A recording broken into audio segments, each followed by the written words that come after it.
Hey there, and welcome back to Common Knowledge. We're going to do something a little bit different today in honor of my 200th episode of Common Knowledge, the show where I take a look at 10 common Magic the Gathering cards and tell you if they're any good in the Pauper format or not. That series has been going on, as I said, 200 episodes. I wanted to do something special for it. When I got to 100 episodes, I reviewed 100 cards instead of just 10. That was wild. That was a very long video, and it exhausted me to no end. So I didn't want to do that again. So I ended up doing 20 cards, did a bigger episode for 200. So you can go watch that too. But I decided I would do my first real deck tech on the channel. We've built a deck on the channel before. I don't know if it was one, it wasn't a very good deck. It was very highly specific for a kind of challenge thing. But two, I don't know if it was a particularly fun video to watch either. So we'll see if this one's any fun. But I wanted to show off something new and different. This is a brew of my own design, basically because we got one card that I was a little bit excited about. Two cards that I was a little bit excited about from Marvel, but one more than the other. So this is Artifacts Assemble, and this is the second version of this deck. It started as something a little bit more mid-range, and now it's turned into something a little bit more combo. As you can see here on the bottom, that is what you're seeing, right? Yeah. As you can see on the bottom, Moxfield thinks this deck is pretty expensive. I don't really like the way Moxfield... I mean, this is coming from Card Kingdom. I can tell you on TCG Player, it looks like it's probably closer to like $85. And that's closer to what I'd be more comfortable spending for a deck like this, even though I think maybe some of the versions of cards that I have in here end up pushing the value a little bit higher. But I've got this deck physically. It's right here. I could take out some of the cards and show you, but it's probably easier just to show them here on the old Moxfield. So why don't we go through this deck, and I'll just kind of talk about the philosophy to begin with. This is, as the name implies, it's an artifacts deck. And as you can see here from the header image that I have, it is focused a little bit around Hydra Assault Robot. So let's before you're able to look at all the stuff, let's just take a look at Hydra Assault Robot. It is it's a 1 and a red for a 1/3 artifact creature robot villain. And whenever another villain and or artifact you control enters, this creature deals 1 damage to target opponent. This is not a deck with a lot of villains in it, but this is a deck with a lot of artifacts in it. So this makes a lot of sense. We've had cards like this before, specifically a card called Reckless Fireweaver, which, hey, wouldn't you know it, there's 4 of these in the deck as well. But same mana cost, same power and toughness, same idea. This is just when an artifact and not a villain, but again, we don't care. The difference is, though, that this guy is not an artifact itself. So if you have multiple copies of this guy, he doesn't trigger off himself. The robot does, and that's cool. That is pretty neat to me. So I really like this as a turn 2 play. You can get it on the board early. You can block pretty well with it with the 1/3, and it just does work over the course of a game. An opponent isn't necessarily incentivized to take this thing out. It doesn't feel like that much of a threat when it comes out on the board. It's a 1/3, a vanilla 1, basically a vanilla 1/3. It's not going to do a whole lot of damage to me. It's not the most threatening thing in that instance. And then you start piling on the artifacts, and the opponent goes, oh, maybe that is a bit of a problem, and then they have to deal with it. But at that point, they're dealing with this 2-mana creature. And yeah, it is one of the potential ways of winning with this deck. It's a strong way of winning with this deck. But most of the time, this is going to deal like 4 or 5 damage, something like that over the course of a game. And you're going to be pretty happy with that before it goes away. Or it's part of the combo and you just win on the game kind of on the spot. What else do we have in here? The other Marvel card that came out that I was interested in is this Machine Smith Automaton, which is 2 and a red for a 2/2 artifact creature robot villain. It's got trample, and whenever another artifact you control enters, you put a +1/+1 counter on this creature. Again, I like this idea of artifacts entering the field and getting something out of it. We've had cards that, a Johnny's Pridemate style cards that, not a Johnny's Pridemate, of course, that's too strong for Pauper. Couldn't possibly have that card in the Pauper format. But we've had plenty of cards, Pest Mascot and things of that nature, that will gain +1/+1 counters whenever you gain life. And this one is a 3-mana one that, whenever you get another artifact, it puts a +1/+1 counter. So I really liked that in the original form of the deck. This was a 3 of, I think, in the original form. Now it's gone down to 2 in this more combo-y version, but I like this as a big mid-range threat that, potentially you just get a giant creature. It comes with trample stapled on it, which is awesome, and you can just swing in for some crazy damage. So I like that. Also an artifact himself. So again, multiple copies will trigger themselves and trigger the Hydra Assault Robot. I like this guy, but this deck being a little bit more combo based, this is kind of a, hey, maybe if I need a mid-range threat or something really big, the idea here is maybe I can block Talarian Terrors with this thing if I needed to, if it gets big enough. And that's another way of, not only a potential win, and it does work with the combo. You can combo off with this guy as well, because the idea is that you'd be able to put infinite artifacts on the field in a turn. We'll talk about how to pull off that combo in a little bit, but the Machine Smith is pretty good as just a big creature eventually that can stop a lot of stuff too. So I like this guy, and the combination of him and the Hydra Assault Robot is really what inspired this deck in the first place, even though it was a lot heavier with these guys on the first version of the deck that was very mid-range. Next creature we need to talk about is Molten Gatekeeper. This is going to be pretty similar, at least for combo reasons, to the Hydra Assault Robot and the Reckless Fireweaver. Molten Gatekeeper, a 2 and a red for a 2/3 artifact creature golem. When another creature you control enters, this creature deals 1 damage to each opponent. It also has Unearth, so it can come back for a single red for 1 turn, and then it gets exiled. So again, like this kind of impact tremors effect, we're going to have our infinite artifact creatures coming into play, and so you could also win with the combo from the Molten Gatekeeper. But this is just another way. This deck plays a decent amount of creatures, so this will also potentially ping your opponent for a decent amount of damage over the course of a game. And the 2/3 body is not terrible either. So I liked a single copy of this guy. Also, if your opponent tries to deal with him, he can come back from the graveyard, and that's pretty cool too if you need to assemble the combo in a single turn and they've taken out your Hydra Assault Robots. This is a way of very cheaply getting something back, giving it kind of pseudo flashback in that way, and gives you a little bit of resilience for it. Okay. Mirror Retriever. This is pretty crucial to the deck, and there's 4 copies of it. There used to just be 3 in the mid-range version because it was more fair at that point. The idea was just getting back things if I needed them, and being able to sacrifice this guy if I needed him too. It was generally pretty useful in the mid-range version, but it's become even better because it is the combo enabler here. When I realized the combo, which, if you've played Altertron at this point, or basically any Alter deck, you already kind of realize what the combo is here. But the Mirror Retriever is very important for that. 2 mana for an artifact creature mirror. When this creature dies, return another target artifact card from your graveyard to your hand. The combo being, if you have one of these in the graveyard and one of these on the field, that you'd be able to sacrifice one, bring another one back, and then play that other one. How do we get the mana to be able to do that? Well, it's the Ashnod's Altar, and we'll talk about that when we get there. But this is a good card generally in the deck, able to get back any of the cards any of the big artifacts that we care about, whether it's the Molten Gatekeeper, the Machine Smith Automaton, the Hydra Assault Robot, or some other crucial artifacts that we might care about as well. But this is a good card for so many reasons, and it also ends up being a good blocker if you just need to block a Talarian Terror, because now you're getting something back in your hand after this dies. Great, now I've got something to play on the next turn. It's giving you a lot of extra value out of it, but this is a very crucial card to the deck, and we'll talk about more when we get to Ashnod's Altar. Other potential things, I guess I skipped over the Mere Kinsmith, but you had to see the Retriever first. Mere Kinsmith is a 3/1 artifact creature mirror for 4 mana, which does cost a lot.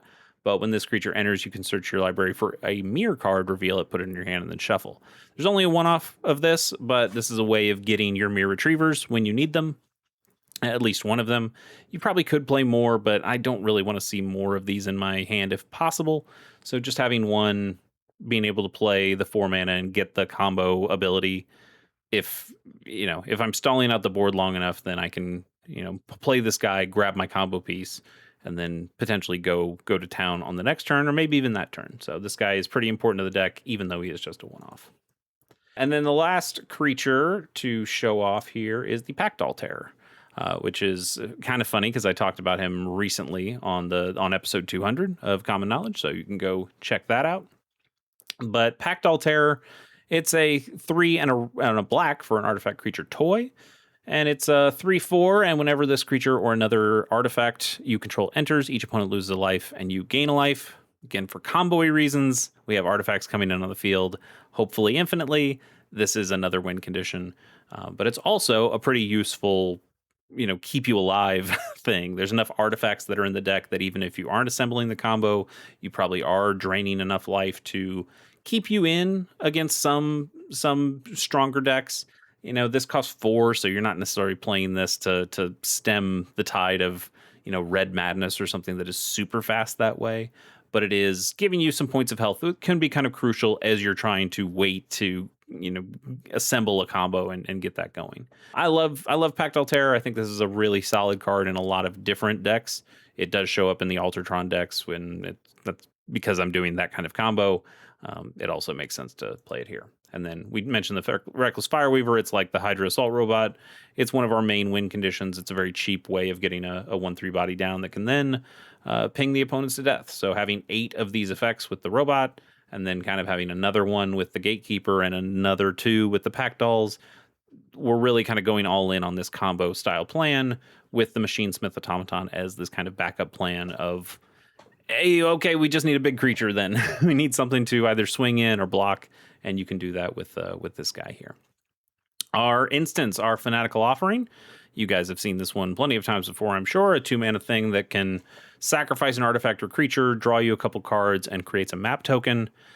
That's awesome for this deck. Heck, whether I am sacrificing any of the other artifacts that are here, but specifically, I probably want to be sacrificing the Mirror Retriever because that will get me something back from the graveyard as well.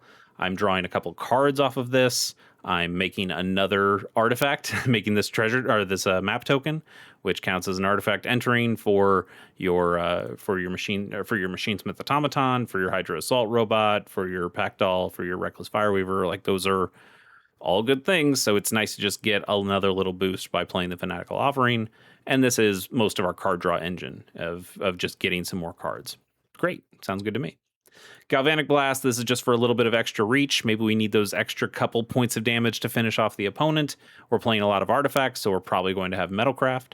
This is a 1-mana instant, and it deals 2 damage to any target. But if you have Metalcraft, it deals 4 damage to any target. So that means I need 3 or more artifacts on the field.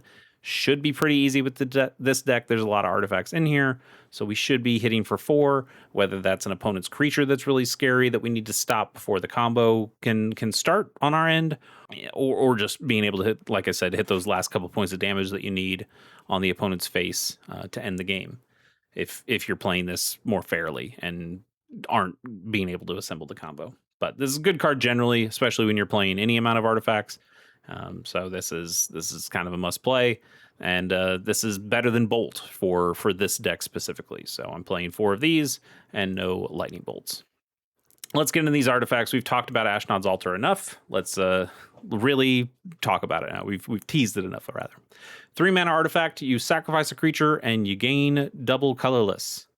This is an expensive card. This is the most expensive card in the deck, around $18 for Card Kingdom. I think I paid like $12 each for the 3 copies that are in here.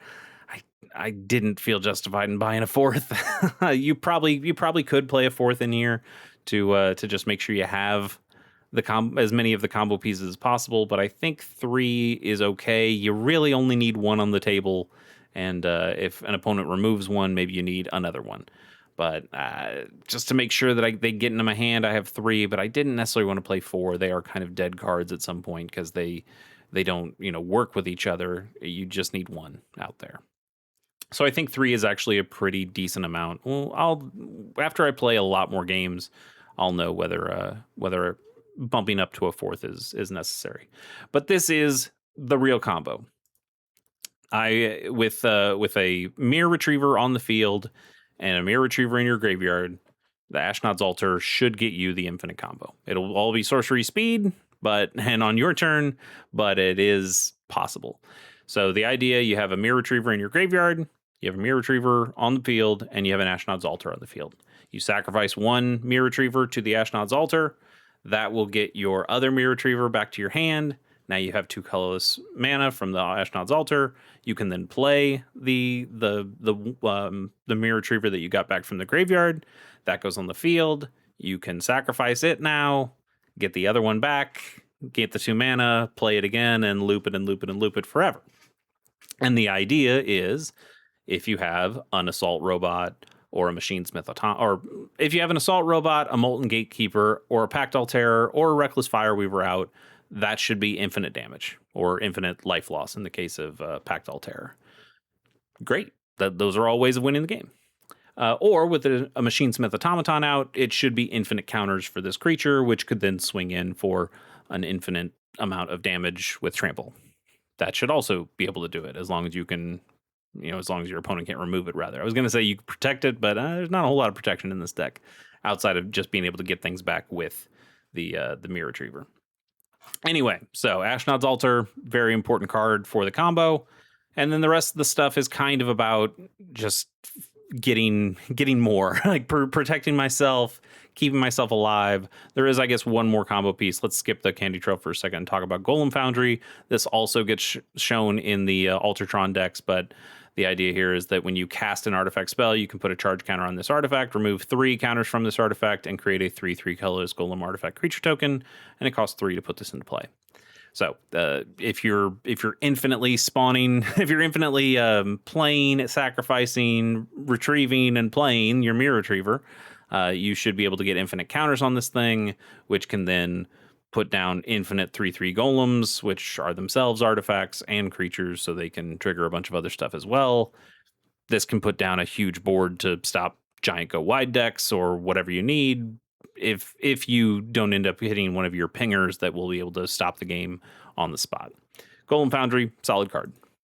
And again, even if you play this fairly, it's still a pretty good card fairly. A little expensive, but generally fairly you're getting lots of artifacts on the field. Maybe you're getting some more 3/3 golems that you can make at instant speed and block opponent stuff or swing in when you need them to. So not terrible. So again, the rest of the deck after that is kind of just keeping ourselves alive and letting the combo get there. And that means something like Candy Trail is really good. We don't have a lot of turn 1 plays. In fact, we don't have any other turn 1 plays in this deck other than Candy Trail. So I wanted something I could play on turn 1. Candy Trail, just a single colorless mana. Artifact Food Clue. When this artifact enters, you scry 2, and you can pay 2 and tap it to sacrifice this artifact. Gain 3 life and draw a card because it is both a food and a clue. Those are what food and clues do. This is a great turn 1 play. Set up your draws for the next turn. Make sure that you're getting the right pieces that you need. Maybe this helps you find one of those combo pieces. You can sacrifice it to gain a little bit of life, and that can help stave off the red decks that are going quite quickly. It also draws you a card, so it is a little bit of an extra form of card draw. Just a really solid card. We see this get played in Tron decks all the time as a way of setting up those draws, help your big cascades, things like that in those decks.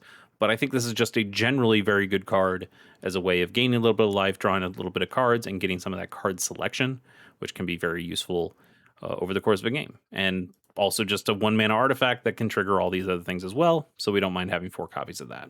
We talked about Golem Foundry. Let's talk about the Ichor Wellspring, which was also mentioned in connection with another card on the 200th episode of Common Knowledge, so go check that out again. But Ichor Wellspring, 2 mana for an artifact. When this artifact enters or is put into a graveyard from the battlefield, you draw a card. So this can draw us a lot of cards. It draws a card when it comes into play. Being an artifact, it triggers all those other things. And then we do have ways of sacrificing artifacts. We talked about the Fanatical Offering. We'll talk about the other thing that can sacrifice stuff when we talk about the next card. But having a handful of ways of sacrificing these Ichor Wellsprings is good. Even if they just stay on the table as extra artifacts, that's not terrible either. We don't have affinity for artifacts creatures here. No Mirror Enforcers, no refurbished familiars. They were in the mid-range version of the deck that was a lot more affinity based, and they were fine. But it just actually ended up being a little bit slow, which is kind of weird to say for affinity. But I think this still works. I could see myself going fewer of these because I have fewer overall sacrifice effects. Maybe I could switch this with like Lembas as a way of getting more cards and more life. That might actually be the right way to go.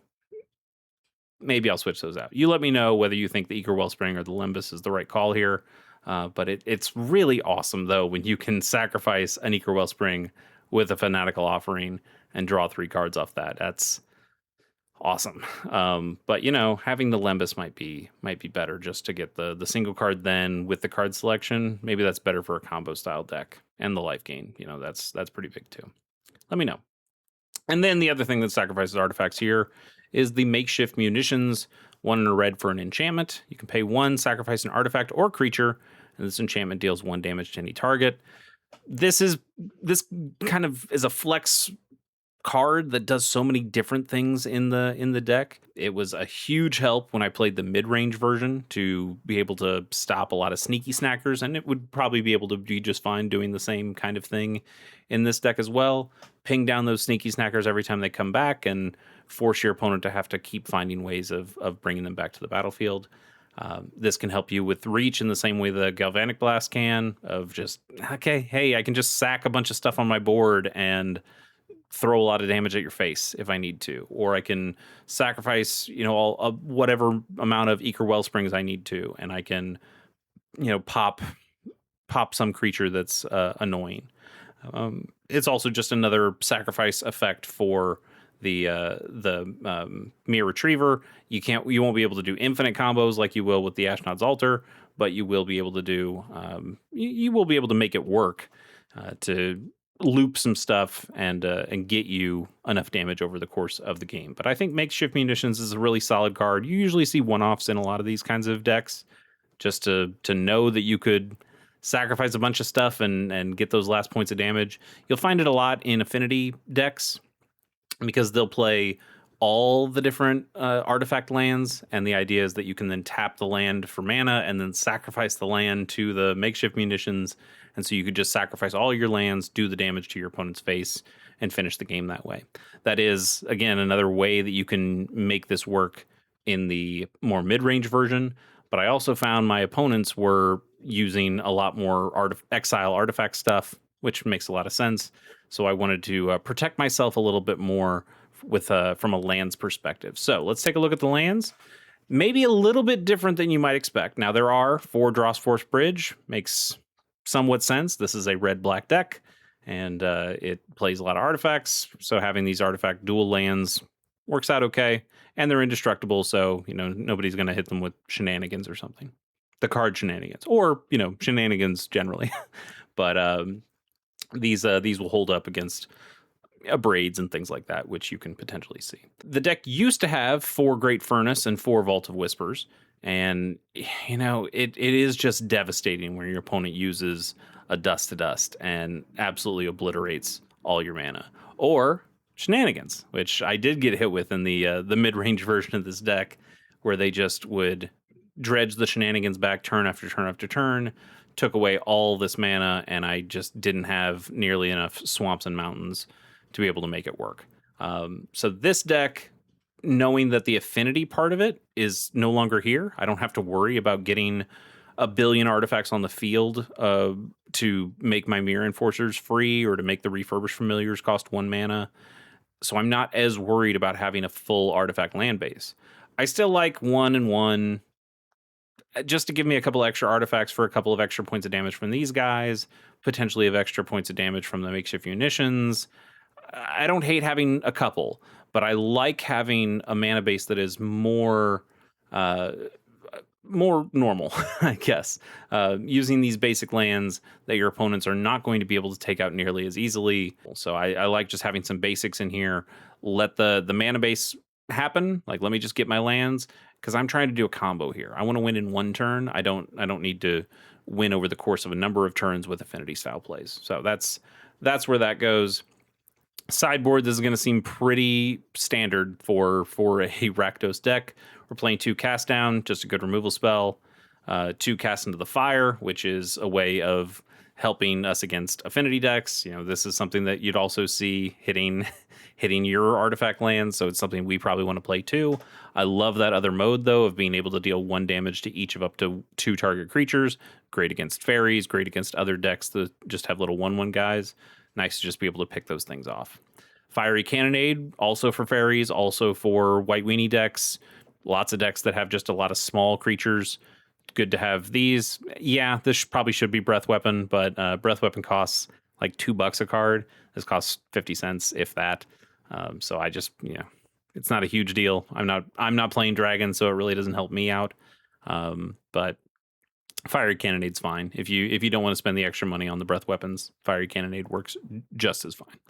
So solid card, just deals 2 damage to each non-pirate creature instead of each non-dragon creature. But that can be really nice as just a little board wipe that pops a bunch of your opponent's creatures. And most of our creatures, 1/3, 3/4, 1/1, but this is the one you don't mind dying. 3/1, but you don't mind this dying because it's done its job if it's on the field. 2/3, 2/2 that should be bigger than 2/2 by the time you play the fiery cannonade, and another 1/3. So our creatures generally shouldn't be dying to a fiery cannonade, so I feel better about playing them in my deck here. Go for the throat. This is here because we've gotten so many legendary creatures lately that the cast down doesn't always hit the cards that you want them to. Go for the throat is just there to hey, if they're playing a Rokusaki, if they're playing Leonardo Big Brother, if they're playing Raft Tough Turtle, which is another card you can consider for this deck as a Impact Tremor style effect. But I think Go for the Throat is just a solid one-off in here to just have. Nihil Spellbomb, 3 of these. The Graveyard Hate. You need Graveyard Hate somewhere in Pauper, and this works really well for our game plan. It's an artifact that can come on the field and trigger all these different things that we've got. It's artifacts that can be on the field for Galvanic Blast, if that matters. It can be card draw. We are playing a black deck, so we do have the black mana to spend to draw the card when we do pop it. And then just having one-sided Graveyard Hate specifically. You could argue that maybe you'd want to have the Relic of Progenitus in here, and I'd say no because I need my Mirror Retrievers for the combo, so I don't want to exile my own graveyard. And even if I'm not doing the combo, if these things die, I still want to have stuff in the graveyard to know that I'm able to get something back. So I don't really want to pop my own graveyard, and that means Nihil Spellbomb is the best option I can really put here. Maybe a Tormod's Crypt, I suppose, as a 0 mana artifact. That could be kind of cool too. But this being able to draw you cards is good too. So the Nihil Spellbomb is the way to go, I think. And then 4 red elemental blasts. Pretty obvious why these are here. Stop any of the blue decks that might be trying to stop our combo mid combo. Now we have a way of stopping their dispels or stopping their whatever blue spells they're playing. You could argue, hey, maybe you should put in even more. Get some Pyroblasts in here. Pyroblast expensive. I don't want to spend the money on Pyroblast, but also I think 4 is solid. I don't really want to spend 8 of my 15 sideboard slots stopping blue. I want to be able to be prepared for a number of other decks. Blue's highly played in the format. Don't get me wrong, but I think having a pretty more open sideboard like this allows me to have more options against a number of different kind of meta style decks. So that is the deck as it stands. I could totally see other things too. Like I could play my own shenanigans in the sideboard and destroy a lot of artifacts from the opponent. Maybe. That's the problem, right? There's just so many good cards. At one point, I thought this should be Grixis, and there's a lot of good blue cards in there too. Thoughtcast and Cryogen Relics and things like that. But I think the 2 colors just makes it a little bit more consistent, especially when I'm trying to pull a combo off. So this is the deck. This is Artifacts Assemble. You're not only assembling a combo, it gets to the Marvel thing that, Avengers Assemble or whatever, but they're artifacts instead. Let me know what you think. Take your screenshot if you need to. If you want to try this deck out, go ahead and see what you get. There's the breakdown. So relatively cheap deck. You got the Pactdoll Terrors, but everything else stays under 3 mana. And there's not a whole lot of 3 mana plays either. So you're doing okay with that. Plays a lot more red than black, but I think you want to have relatively equal distribution in your mana because you certainly have some very important black cards that need to get played too. So I want to make sure I have that. And here's a typical hand. This feels pretty good. You don't have black in here, but you can play your Mirror Retriever on 2 if you want to. I probably wouldn't do that. But you have a Galvanic Blast early, so you get some early removal. And then, just 1 more mana, and you can play the Gatekeeper or the Altar. And, if you get black, you're able to get the Fanatical Offering going on something here too. Let's see another hand. Yeah, this is okay too. You can play a couple, get a Ichor Wellspring out, probably get you another card, maybe play the Machinesmith Automaton on 3. Then you could start playing other cards after that to buff up the Machinesmith. So I like it. I like it. I'm gonna keep playing it. It might need some more tweaks. I think Lembas over the Ichor Wellspring is an interesting idea that I kind of just thought of to myself while making this. So you let me know if that's something that should go on, and let me know if you like this format. Would you like me to show off other decks? I've got a couple other brews that I've done, but then I also have more traditional style decks like an Ortov Blade that I really love. That was my first Pauper deck, and I've continually tweaked that one a little bit. So maybe I can show off my versions of some of these other popular Pauper decks as well. Anyway, that's plenty of information. I'm sure this has gone on quite long. Let me look at the. Oh, yep, gone on quite long. So let me know how you feel about any of this stuff. Thanks again for sticking with me for 200 episodes of Common Knowledge, and we'll be back with more common knowledge and maybe more of this too in the future. Till then, see ya.